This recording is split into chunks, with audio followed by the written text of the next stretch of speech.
All right, just an injury update. Cashman went out with a groin. Le'Veon came out in the second half with a hamstring.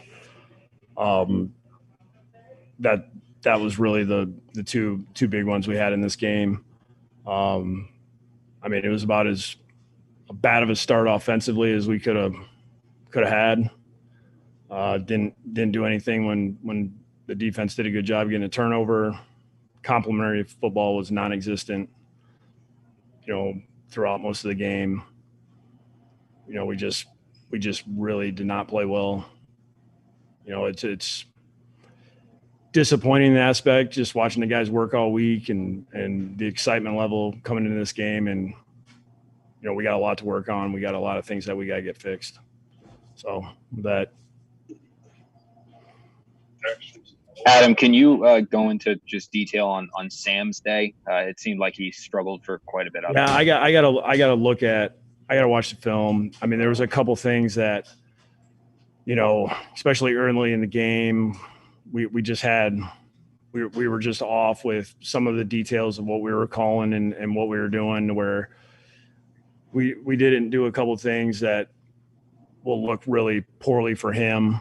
And then he missed some throws that normally, we've seen him make, and he made later in the game. I really have to go look at this. I mean, it feels, like the first half, it was just, it felt like 3-and-out. We're just trying to get a first down and get something going. And, I got to go back and look at this. Adam, it might go more to that, but were you seeing like his fundamentals breakdowns? I know the interception looked like he threw off his back foot. He took a sack. Yeah, that one. He's going to see that one. Anytime you're moving to the left and you throw to the middle of the field, that's not ideal. You do not want to do that. Adam, you were hurt pretty badly by a lot of key penalties. What do you attribute that to, and how debilitating was that for you guys? Yeah, we got to go back and it's a penalty. Right now it's a penalty on the books. But we got to go back. We either have to look at it. If we look at it and we say, all right, hey, that's a call that had to be made, and we got to figure out what we got to fix in that area. Sometimes you get penalties called, and you might disagree with what the official threw. But I got to go back and watch this. It seemed like a lot of things that occurred in this game that were preventable for us for sure. Specifically on the play right out of the TV timeout with the delay of game. What happened there? Yeah, we had a really bad miscommunication in the huddle. It was, we screwed up the formation, everything got messed up. I didn't dig in too deep of who screwed up, because we had to move on to the next series, but that was just, we can't have that happen. Adam, did Buffalo throw anything at you early that maybe surprised you at all? Nope.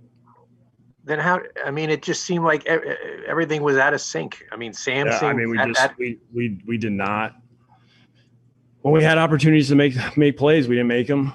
I thought there was some things that, the line, I felt like, gave us enough time, and we were not good in the passing game today.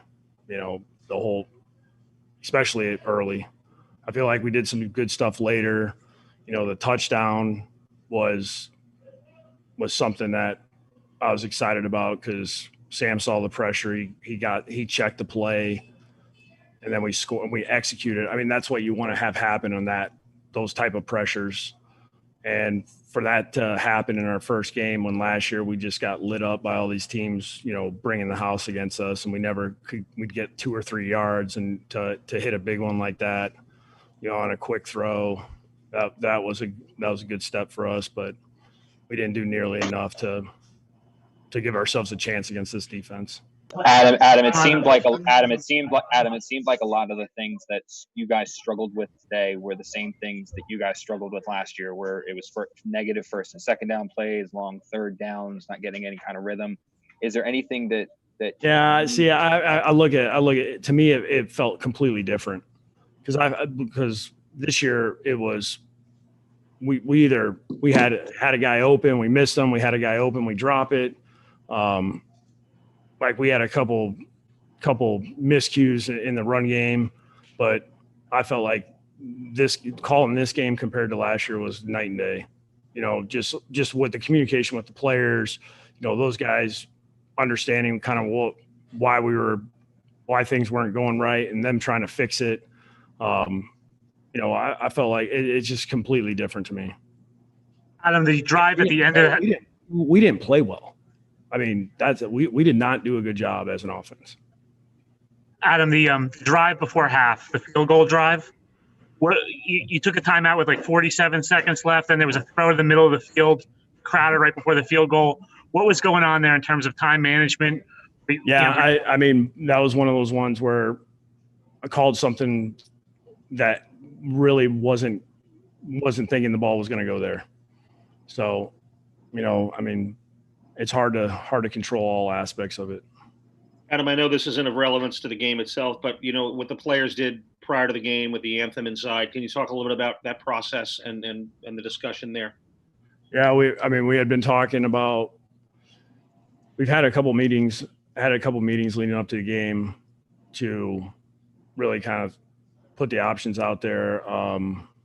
Whether it be me meeting with the captains, leadership council, and those guys did a great job of talking with a lot of most of the guys on the team, and the decision was made as a group that we were going to be together on this and stay in the locker room. We'll take a couple more for Coach. Adam, is there anything that you can immediately take away from this game? Any positives? Yeah, I mean, I was really happy with the 2-minute drive at the end of the half. I love the way that our guys at halftime were phenomenal, as far as especially my interaction with the defense at halftime. It's quick because it's kind of figuring out what's going on over there and then talking to them before we go out on the field. But offensively, the suggestions of, hey, let's get on the ball, let's try to go to this, and this. I mean, really good suggestions by the offensive line. The discussion in there of, hey, we got to make every possession count.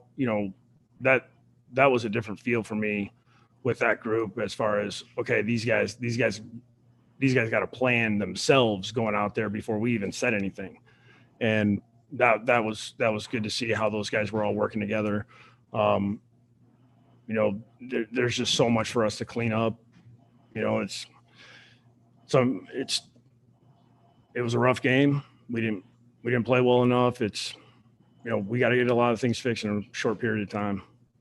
Adam, do you have any feel for how serious Le'Veon's hamstring is? I don't. I'm mad at myself that I let him go back in there in the second half. That play looked bad. Like I saw, because I'm watching him, and I thought it was going to be a touchdown. And then he got grabbed, and then just kind of the way he kind of planted and torqued it looked really bad.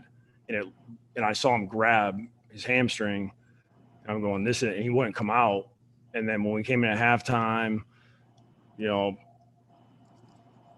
I let him go back in there.